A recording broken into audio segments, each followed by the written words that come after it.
புகழ் அனைத்தும் உலக மக்கள் அனைவரையும் படைத்த ஒரே இறைவனுக்கே உரித்தாகட்டும்.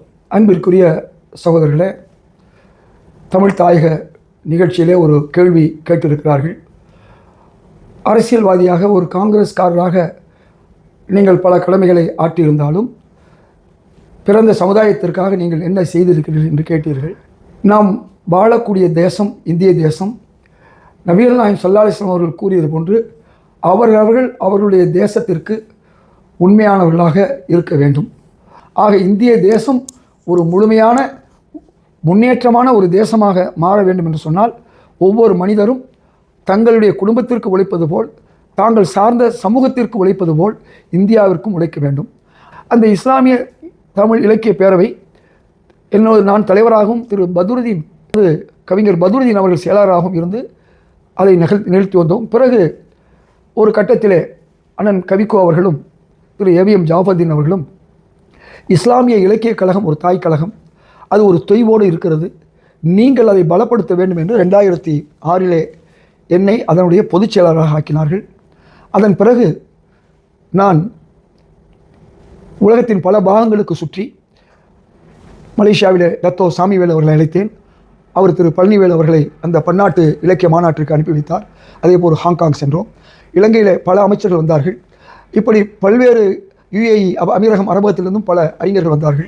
அந்த மாநாடு 2007 நடந்த அந்த மாநாட்டிலே கலைஞர் அவர்களிடம், அன்றைய முதல்வர் கலைஞர் அவர்களிடம் நான் கேட்ட கேள்வி, கலைஞர் அவர்களே, நீங்கள் பல காரியங்களை சிறுபான்மை மக்களுக்கு செய்திருக்கிறீர்கள். மீலாது விழாவுக்கு விடுமுறை, உருது முஸ்லீம்களை பிற்படுத்தப்பட்ட அமைப்பிலே நீங்கள் சேர்த்தது, பல கல்லூரிகளை உருவாக்குவதற்கு நீங்கள் இடம் தந்தது, அனுமதி தந்தது, இவையெல்லாம் இருந்தாலும் கூட நீங்கள் முஸ்லீம்களுக்கு செய்ய வேண்டிய காரியத்தை காங்கிரஸ் அரசு கேரளாவிலும் கர்நாடகாவிலும் ஆந்திராவிலும் செய்ததை நீங்கள் செய்யாமல் இருக்கிறீர்கள் என்று அவருக்கு எடுத்து வாதத்தை வைத்த பிறகு, நான் அழைத்திருந்த மத்திய அமைச்சராகவும் மேலவையினுடைய ராஜ்யசபையினுடைய சபாநாயகராகவும் இருந்த துணை சபாநாயகராக இருந்த பெங்களூரை சேர்ந்த ரஹ்மான் கான் அவர்களை அழைத்திருந்தேன்.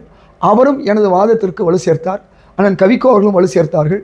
அப்பொழுதுதான் அன்றைய முதல்வர் கலைஞர் அவர்கள், அருகே ஆளுநரும் இருந்திருந்தார், அவரையும் அழைத்திருந்தோம். தமிழகத்தில் இருக்கக்கூடிய முஸ்லீம் முக்கிய பிரமுகர்கள் அத்தனை பேரும் கலந்து கொண்ட ஒரு கூட்டம். அப்பொழுது நான் ஏறத்தாழ 35-40 நிமிடங்கள் கலைஞரிடம் இந்த இடஒதுக்கீடு கோரிக்கை, அது வரலாற்றை நான் எடுத்து சொன்னேன். அப்பொழுதுதான் கலைஞர் அவர்கள், நண்பர் இதயத்துல்லா அவர்கள் கூறுவது போன்று இடஒதுக்கீடு கேரளாவிலும் கர்நாடகாவிலும் நடைமுறையில் இருக்குமானால் நாளைக்கே அவசர சட்டம் கொண்டு வருவேன், அந்த சட்டத்திலே கையெழுத்திட வேண்டிய ஆளுநரும் இதோ இருக்கிறார் என்று சொல்லியபடி அடுத்த ஒரு மாதத்திலே எங்களை எல்லாம் ஒவ்வொரு சர்வகட்சி தலைவரிடமும் அனுப்பி இந்த விவரத்தை சொல்ல வைத்து ஒரு மாதத்திலே ஒரு கமிஷன் போட்டு, அந்த கமிஷன் போடவில்லை என்றால் இன்றைக்கு முஸ்லீம்களுக்கு தனி இடஒதுக்கீடு கிடைத்திருக்கிறது. இன்றைக்கு பாமக கட்சி கேட்ட தனி இடஒதுக்கீடு கிடைக்காமல் இன்றும் அவர்கள் கோரிக்கை வைத்து கொண்டே இருக்கிறார்கள். அன்றைக்கு நாங்கள் இதை தனி இடஒதுக்கீடு வேண்டும் என்று கேட்டதன் விளைவாக அன்று நாங்கள் 5 விழுக்காடு வேண்டும் என்று கேட்டோம். ஆனால் அன்றைய முதல்வர் கலைஞர் அவர்கள் கிறிஸ்தவர்களுக்கும் கொடுக்கலாம் என்ற அடிப்படையில் 7ஆக ஒதுக்கி 3 என்று சொன்னார். வேறு வழியின்றி நாம் அந்த நேரத்தில் ஒத்துக்கொண்டோம். அதுவே நமக்கு ஒரு மிகப்பெரிய வாய்ப்பாக இருந்தது. 25 MBBS மருத்துவ இடங்கள் என்பது மாறி 150 200 இடங்களாக மாறி இன்றைக்கி 250 இடங்களாக நாம் பெற்றுக்கொண்டிருக்கிறோம். அதே போன்று மேஜிஸ்ட்ரேட் பதவி என்பது 4 அல்லது 3 என்ற நிலையிலே இடஒதுக்கீடு வருவதற்கு முன்பு இருந்தது. கடந்த ஆண்டு வரை 13 இடங்கள் நமக்கு கிடைத்து வருகிறது. இதுபோன்று பல வகையிலும் இந்த 3.5 விழுக்காடு கிடைத்தாலும் கூட 2011 அதே கலைஞர் அவர்கள் முதல்வராக இருந்த பொழுது தேர்தல் நேரம், எனது இல்ல திருமணம், அந்த திருமணத்தில் நான் கலைஞர் அவர்களை அழைத்திருந்தேன், நீதியரசர்களை எல்லாம் அழைத்திருந்தேன். அந்த நிகழ்விலே, காமராஜர் அரங்கத்தில் அந்த நிகழ்விலே நான் ஒரே ஒரு கோரிக்கை தான் வைத்தேன். தலைவர் கலைஞர் அவர்களே, எங்களுக்கு நீங்கள் 3.5 விழுக்காடு கொடுத்தீர்கள், அது எங்களுக்கு போதவில்லை. காரணம், சுதந்திர காலத்திற்கு முன்பு எங்களிடம் 7 விழுக்காடு இடஒதுக்கீடு இருந்தது. இந்த 3.5 என்பது மட்டுமல்ல, சுதந்திரத்துக்கு பிந்தைய காலத்திலே இடஒதுக்கீடு இல்லாத காரணத்தினால் நாங்கள் மிகவும் பாதிக்கப்பட்டிருக்கிறோம். ஆகவே 1.5 விழுக்காட்டை அதிகப்படுத்தி இன்றைக்கு சகோதர கிறிஸ்தவர்கள் வேண்டாம் என்று சொல்லியிருக்கிறார்கள். நீங்கள் அந்த 1.5 விழுக்காடு எங்களுக்கு அதிகப்படுத்தி 5 விழுக்காடு தந்தால் உங்களோடு ஒன்றி இருப்போம் என்று நான் அவரிடம் கேட்டேன். அப்பொழுது பல விஷயங்களை நான் எடுத்து வைத்த பிறகு இதாயத்துல்லா அவர்கள் அழைத்தது மனவிழாவுக்கா அல்லது மாநாட்டிற்கா, இப்படி கோரிக்கை வைக்கிறாரே என்றெல்லாம் கேட்டு, திருமண வீட்டிலே கல்யாண பெண்ணும் மாப்பிள்ளையும் தான் அவசரமாக இருக்கிறார்கள், இங்கே இதாயத்துல்லா அவர்கள் மிக அவசரமாக இருக்கிறார், அவர் கேட்டது கிடைக்கும், அவர் நினைத்தது நடக்கும், இந்த ஆட்சி 2011 வந்த பிறகு அது தேர்தல் என்பதால் அவரால் அறிவிக்க முடியவில்லை, அதை நேரடியாகவும் சொல்ல முடியவில்லை. 2011 ஆட்சி வந்த பிறகு 5 விழுக்காடு ஆக்குவேன் என்று வாக்குறுதி தந்தார். இந்த வாக்குறுதியைத்தான் நான் தொடர்ந்து அதிமுக ஆட்சியில் வற்புறுத்தினேன். காரணம், இந்த வார்த்தையை கேள்விப்பட்ட கலைஞர் அவர்களுடைய அந்த வார்த்தையை கேள்விப்பட்ட செல்வி ஜெயலலிதா அவர்கள் ஸ்ரீரங்கத்திலே 2 நாட்களுக்கு பிறகு நானும் 5 விழுக்காடு முஸ்லிம்களுக்கு வழங்குவேன் என்று சொன்னார். 2001 தமுமுக கூட்டத்திலே இடஒதுக்கீடு வழங்குவேன் என்று சொன்னதை செய்யாத செல்வி ஜெயலலிதா அவர்கள் 2007 வரை செய்யவில்லை. 2007 ஆட்சிக்கு வந்த கலைஞர் தான் செய்தார். ஆக அவர் சொன்னதையும் நாங்கள் எடுத்து சொல்லி செல்வி ஜெயலலிதாவிடம் கேட்டோம், திரு எடப்பாடியாரும் கேட்டோம். அவர் அதை பற்றி சிந்திக்கவே இல்லை, முஸ்லீம்களுக்கு ஆதரவாக இல்லை. அதனால் தான் 2021 ஆட்சிக்கு வருவதற்கு முன்பாக நான் இன்றைய முதல்வர் அன்றைய எதிர்க்கட்சித் தலைவர் சந்தித்து இந்த கொள்கையை கொண்டு வர வேண்டும், இதுதான் எங்களுக்கு மிக முக்கியம், நீங்கள் எந்த நன்மை செய்தாலும் கூட நீங்கள் சந்தனம் கொடுக்கலாம் நாகூருக்கு, அல்லது நீங்கள் கூடுதலாக நோன்பு கஞ்சிக்கு அரிசி வழங்கலாம், அவையெல்லாம் முக்கியமல்ல, இதுதான் வேண்டும் என்று நான் தேர்தலுக்கு முன்பாக கூறி, தமிழகமெங்கும் நானும் நண்பர் வேலுச்சாமி அவர்களும் திரு ரமணி போன்றவர்களும் ஊராக சென்று சமுதாயத்தினுடைய தலைவர்கள் எல்லாம் மாவட்டமாக சென்று சந்தித்து இந்த திமுக ஆட்சி ஏன் வர வேண்டும் என்பதை எல்லாம் எடுத்து சொல்லி, இந்த காரணத்தையும் சொல்லி, கலைஞர் அவர்களுக்கு சிறுபான்மையாக ஆட்சி இருக்கும் பொழுது அவர் முஸ்லிம்களுக்கு செய்த நன்மையை விட நீங்கள் அதிகமாக செய்ய வேண்டும் என்று எதிர்பார்த்தோம். ஆனால் இன்று வரை அது நடக்கவில்லை. அதற்கான முயற்சியில் நாம் ஈடுபட்டு கொண்டிருக்கிறோம். அன்று தமிழ்நாடு முழுக்கும் சுற்றி சுழன்று இந்த ஆட்சி வருவதற்கு மிகப்பெரிய முயற்சி எடுத்தோம். இது தமிழ்நாட்டு மக்கள் ஐக்கிய ஜமாத்துகள் நிச்சயமாக உணர்வார்கள், தெரிவார்கள். அப்போ இப்படியெல்லாம் செய்து கடந்த 4.5 ஆண்டுகளாகவும் இந்த ஆட்சி வந்த பிறகு நான் தொடர்ந்து பல்வேறு கோரிக்கைகளை ஒவ்வொரு சட்டமன்ற கூட்டத்தொடரிலும் அமைச்சர்களை சந்திப்பது, முதல்வருக்கு கடிதம் தருவது. காரணம், நேரில் சந்திக்க முடியாத ஒரு சூழல். முன்னாள் முதல்வர் கலைஞர் அவர்களை நினைத்தால் 4 மணி நேரத்தில் சந்திக்க முடியும். அதே போன்று அவர் அருகே உட்கார்ந்து பேசுவதற்கு 4 நாட்களிலே நிச்சயமாக வாய்ப்பு கிடைக்கும். அப்படி ஒரு நிலை தற்போது இல்லை. ஏனென்றால் மக்களுடைய பிரச்சனையிலே அதிகமாக கவனத்திலே இருப்பதால் முதல்வர் அவர்களுக்கு இது போன்று பேசுவதற்கு வாய்ப்பு தரவில்லையா என்பது எனக்கு புரியவில்லை. உதவியாலும் நாம் கேட்டுக்கொண்டு தான் இருக்கிறோம். அதே நேரத்தில் 2 ஆண்டுகள் நாம் பொறுத்திருந்தோம், சிறைவாசிகள் விடுதலை நடக்கவில்லை.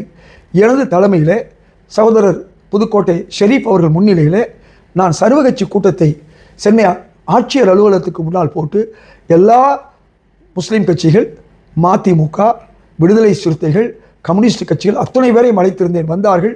அந்த போராட்டத்திற்கு பிறகு அடையாள போராட்டம் தான், ஆட்சியை எதிர்த்து போராட்டம் அல்ல, அவர்களுக்கு செவிமடுப்பதற்கான ஒரு போராட்டம் செய்தோம். அதன் பிறகு என்னை சட்டத்துறை அமைச்சர் அழைத்தார். யார் யார் விடுதலை செய்ய வேண்டும் என்று நீங்கள் எண்ணிக்கைகளை கொடுங்கள் என்று சொன்னார். அதன் பிறகு அதை கொடுத்தோம். கொஞ்சம் கொஞ்சமாக விடுதலை செய்தார். இன்னும் அது முழுமையடையவில்லை. அதையும் தொடர்ந்து கேட்டுக்கொண்டிருக்கிறோம். அது மட்டும் அல்லாமல் சிறுபான்மை மக்களுக்காக வேண்டி நீங்கள் வைஸ் சான்சலர் இடம் தர வேண்டும். கலைஞர் அவர்கள் இருக்கும் பொழுதும் செல்வி ஜெயலலிதா இருக்கும் பொழுதும் குறைந்தபட்சம் ஒரு வைஸ் சான்சலர், 2 வைஸ் சான்சலர் கொடுத்திருந்தார்கள், கொடுக்க வேண்டும் என்று கேட்டபொழுது, அதாவது இன்றைக்கு ஆளுநருடைய தவறால் நாம் செய்ய முடியவில்லை என்றாலும் ஆட்சியாளர்களுமே இன்றைய ஆட்சியிடமே சில பல்கலைக்கழகங்களுக்கு கொடுங்கள் என்று கூறியிருந்தோம். அந்த காலகட்டத்தில் என் மூலமாகவே பலருக்கு செனேட் சிண்டிகேட் வாய்ப்பு கிடைத்தது. ஆனால் இந்த ஆட்சி வந்த பிறகு அவ்வாறு கிடைக்கவில்லை. நீங்கள் தர வேண்டும் என்று அந்த கோரிக்கையை வைத்திருந்தோம். அதே போன்று ஹஜ் இல்லத்தை எடுத்து சொல்லி, இந்தியாவிலே அனைத்து மாநிலங்களிலும் ஹஜ் இல்லம் இருக்கிறது, கேரளாவிலே 2 இருக்கிறது, ஏன் தமிழ்நாட்டிலே 1 கூட இல்லை என்று எடுத்து விளக்கமாக அமைச்சரிடம் எடுத்து சொல்லி அதை கேட்டிருந்தோம். சமீபத்தில் அதை தந்திருக்கிறார்கள். இன்னும் அது முழுமையடையாத முறையில் இருக்கிறது. அதற்காக நான் அழுத்தம் கொடுத்து கொண்டிருக்கிறேன். ஆக இந்த ஆட்சியை பொறுத்தவரை நமக்கு எதிராக இல்லை என்பதுதான் நாம் மகிழ்ச்சி அடைய வேண்டிய ஒரு விஷயம். ஆனால் முந்தைய சிறுபான்மை கலைஞர் ஆட்சியில் இருந்த அந்த நிலை இன்று இல்லை. அந்த நேரத்திலே தலைவர் கலைஞர் அவர்கள் இடஒதுக்கீடு வழங்கிய பிறகு நாங்கள் அவரிடம் உலமா வாரியம் வேண்டும் என்று கேட்டோம். இன்று வழங்கப்பட்டிருக்க உலமா வாரியம் அல்ல, ஒரு முழுமையாக ஆலிம்களுடைய அந்த தலைமைத்துவம் மூலமாக உருவாக்கப்படக்கூடிய ஒரு உலமா வாரியம் வேண்டும் என்று அன்று கேட்டோம். இன்று வரை அது கிடைக்கவில்லை. அதே போன்று உங்களுக்கு மகளிர் உதவும் சங்கம் 10 லட்சம் ரூபாய் கொடுத்தால் 20 லட்சம் ரூபாய் கொடுக்கக்கூடிய ஒரு வாய்ப்பை கலைஞரிடம் எடுத்து சொல்லி, சுதந்திரத்துக்கு முன்பு இருந்தது முஸ்லீம் பெண்களுக்காக என்று சொன்ன பிறகு அவர் செய்தார். அது இன்று 30 லட்சமாக மாறி இன்றைய ஆட்சியிலே நான் பாராட்டுகிறேன் இன்றைய முதல்வர் அவர்களை. ஏனென்றால் நல்லதை பாராட்ட வேண்டும். அவர் ஒவ்வொரு மாவட்டத்திற்கும் 2வது அமைப்பையும் நீங்கள் பெற்றுக்கொள்ளலாம் என்று சொல்லியிருக்கிறார். துரதிர்ஷ்டவசமாக முஸ்லீம் சமுதாயம் பாதி மாவட்டங்களில்தான் அந்த மகளிர் உதவும் சங்க உதவியை பெறுகிறது. நல்ல வேளை எங்களுடைய பைத்துல் மால்கள் இருப்பதனால்தான் அதுபோன்று பல மாவட்டங்களிலே பெற முடிகிறது. அதே போன்று மகளிர் விடுதி, நான் கலைஞரிடம் பேசும்போது முஸ்லீம் மகளிர் பின்தங்கிய வகுப்புள்ள விடுதிகளிலே தங்குவதிலே சில பிரச்சனைகள் இருக்கிறது, ஆகவே எங்களுக்கு தனி விடுதி வேண்டும் என்று கேட்டபொழுது தலைவர் கலைஞர் அவர்கள் உடனடியாக அதை செய்தார். இன்று ஏறத்தாழ 16-17 விடுதிகள் இருக்கிறது. இந்த ஆட்சியிலே அதை செய்ய வேண்டும் என்று கேட்டுக்கொண்டே இருக்கிறேன். அதே போன்று உங்களுக்கு பல்வேறு வகையில் இந்த ஆட்சியிலும் தொடர்ந்து நாம் கேட்டுக்கொண்டிருக்கிறோம், போராடி கொண்டிருக்கிறோம். இந்த விஷயத்தை சொல்லி கலைஞர் அவர்கள் 2011 வாக்குறுதி தந்தார், 5 விழுக்காடு தருவோம் என்று. குறைந்தபட்சம் இந்த ஆட்சி ஒரு அரை விழுக்காடு சேர்த்து 4ஆக கொடுத்தால் கூட சிக்கல் இல்லாமல் இடஒதுக்கீடு மக்களுக்கு கிடைக்கும் என்ற ஒரு ஆலோசனையும் நான் சொல்லியிருக்கிறேன். நீங்கள் நாளைக்கு நீங்கள் 5 கொடுங்கள் அல்லது கூடுதலாக கொடுங்கள், ஆனால் இன்றைக்கு இந்த 3.5 நீங்கள் உங்கள் ஆட்சியை 4ஆக மாற்றுங்கள் என்று கூட நான் கோரிக்கை வைத்துக் கொண்டிருக்கிறேன். இது மட்டுமல்லாமல் 2.5% நீட் விலக்கை கடந்த ஆட்சி 7.5 விழுக்காடு கொடுத்தது, நீங்கள் கொடுங்கள். அதுவும் சிறுபான்மைகள் அதிகமாக இருக்கக்கூடிய சிறுபான்மை, அதாவது அரசு உதவி பெறும் பள்ளிகளுக்கு கொடுங்கள் என்று கேட்டுக்கொண்டிருக்கிறேன். அது மட்டுமல்லாமல் பிற மாநிலங்களிலே 47 வயசுலேருந்து 49 வயசு வரையும் டிஎன்பிசி வேலைவாய்ப்பு தேர்வு எழுத முடியும், குரூப் 1. ஆனால் தமிழ்நாட்டிலே எழுத முடியவில்லை. சிறுபான்மை மக்கள் பல அயலகத்தில் வேலை பார்த்து விட்டு திரும்பி வந்தால் கூட அவர்களும் 47 வயசு வரை இருந்தால் பரீட்சை எழுத முடியும் என்பதற்காக வேண்டி நான் பொதுப்படையாக எல்லாருக்கும் சேர்த்து தான் கேட்கிறேன். இந்த 37 வயசை பிற மாநிலங்கள், சமூக நீதி பேசாத மாநிலங்கள் எல்லாம் 40 இருக்கும்போது ஏன் கொடுக்கக்கூடாது என்று கேட்டுக்கொண்டிருக்கிறேன். இப்படி தொடர்ந்து முஸ்லீம்களுக்காக நான் போராடி கொண்டிருக்கும் பொழுது என்னுடைய பதவிக்கு நான் ஒரு சட்டமன்ற உறுப்பினர் பதவியோ அல்லது பாராளுமன்ற உறுப்பினர் பதவியோ பெறுவது கூட சில நேரங்களில் அது இடையூறாக இருக்கிறது. காரணம், அரசுகளுக்கு கோரிக்கை வைக்கும் போது அவர்கள் நம்மை விரோதமாக பார்க்கிறார்கள். நான் என்ன கூறுகிறேன், இந்த தமிழக முதல்வர் ஸ்டாலின் அவருடைய ஆட்சி நீடிக்க வேண்டும். இதற்காக பாடுபட்டவர்கள் நாங்கள். அடுத்த 2027-26 வர வேண்டும். ஆனால் அதே நேரத்தில் உங்களுக்கு முழுமையாக வாக்களிக்கக்கூடிய சிறுபான்மை மக்களுக்கு, குறிப்பாக முஸ்லீம்களுக்கு நீங்கள் சிறு சிறு விஷயங்களிலாவது நீங்கள் உதவ வேண்டும் என்று தொடர்ந்து கேட்டுக்கொண்டிருக்கிறேன். காரணம், நான் தொலைக்காட்சியிலே தொடர்ந்து இந்த ஆட்சிக்கு ஆதரவாக பேசிக் கொண்டிருக்கிறேன். அதே நேரத்தில் வரி, வீட்டு வரியிலே ஒரு 20 விழுக்காட்டை குறையுங்கள். உங்கள் அதிகாரிகள் 50-80 100ஆக ஆக்கிவிட்டார்கள், 100 என்பதை 200ஆக ஆக்கிவிட்டார்கள். மக்கள் துன்புறுகிறார்கள். கடந்த பாராளுமன்ற தேர்தலிலே ஒவ்வொரு தொகுதியிலும் 1 லட்சம் வாக்குகளை திமுக இந்தியா கூட்டணி இழந்திருக்கிறது. ஆகவே மீண்டும் நாம் ஆட்சிக்கு வர வேண்டும் என்று சொன்னால் நிச்சயமாக முஸ்லிம்களுடைய பிரச்சனை மட்டுமல்ல, பெரும்பான்மை பிரச்சனைகளிலும் எவையெல்லாம் எளிதோ, எவையெல்லாம் பொருளாதார நிலை இல்லையோ அவற்றையெல்லாம் செய்துதார்கள் என்று இன்றைய முதல்வருக்கு வேண்டுகோளை தொடர்ந்து வைத்துக் கொண்டிருக்கிறேன். நிச்சயமாக இது வெற்றி பெற வேண்டும். உங்கள் அத்துணை பேருடைய ஒத்துழைப்பு இருந்தால் நிச்சயமாக நாம் வெற்றி பெறுவோம். அஸ்ஸலாமு அலைக்கும்.